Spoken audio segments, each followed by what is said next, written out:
You may not know the name of Fufa yet, but you will. You're looking at a future contestant in DMM All-Stars Season 3. The only problem is that I'm a dog-ass PKer, a D-tier PvMer, don't yet have a streaming personality, and I also have a full-time job right now. That being said, I'm an incredibly fast learner and I have 11 months to become one of the best players and streamers in the game. Our goal will be to become an A-tier PvP and PvMer, as well as an S-tier streamer by April 30th, 2026. Getting noticed will be the easy part.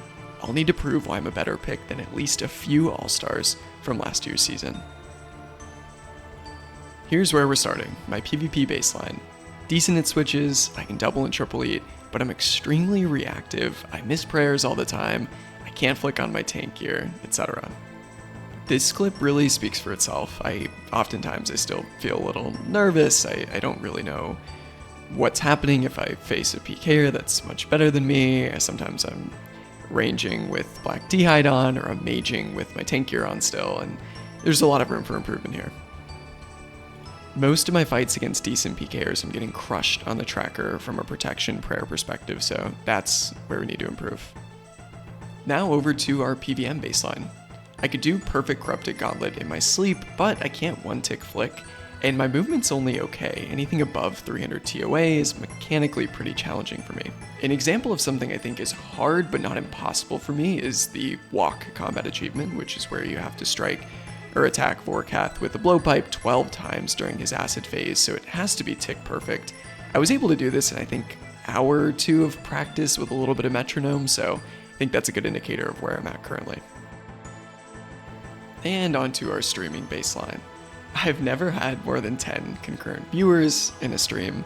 I'm actually hilarious and really friendly and entertaining, but I'm not well connected or known in the YouTube or Twitch or Kick world, so that's as much of a skill as playing RuneScape, and it's critical to be even considered for DMM All-Stars, so I'm gonna have to work on this one, that is for certain.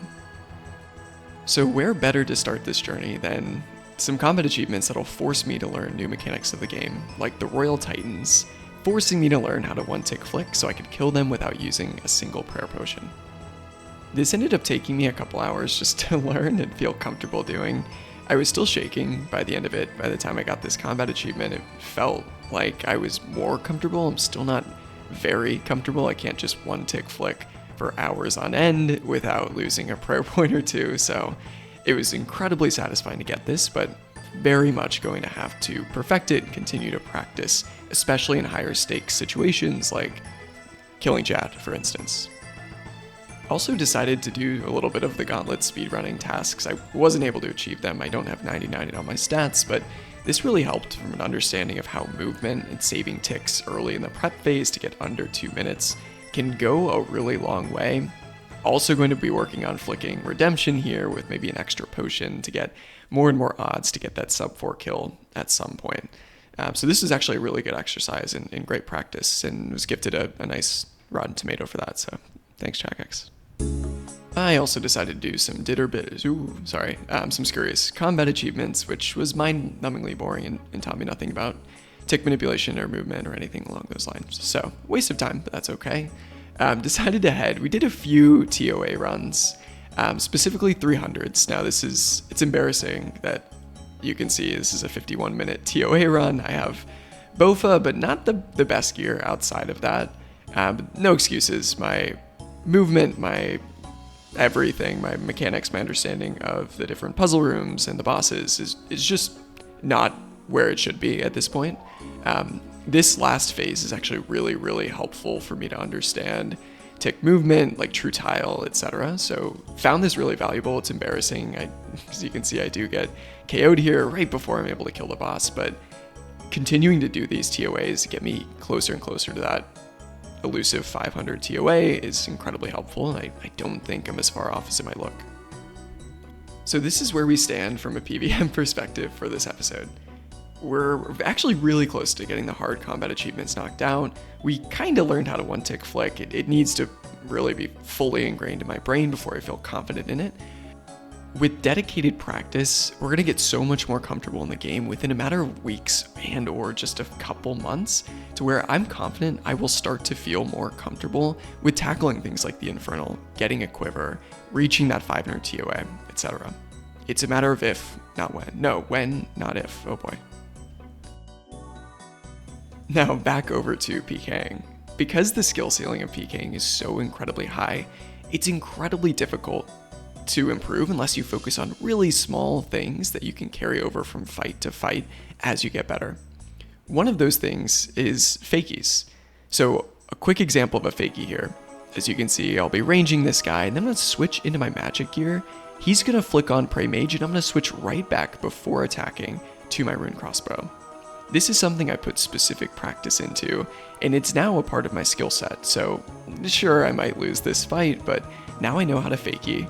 Might be able to work on things now, like DDing under and making sure I'm getting off as many hits as possible, making sure I'm eating correctly, not getting whacked by a Gmaul, etc.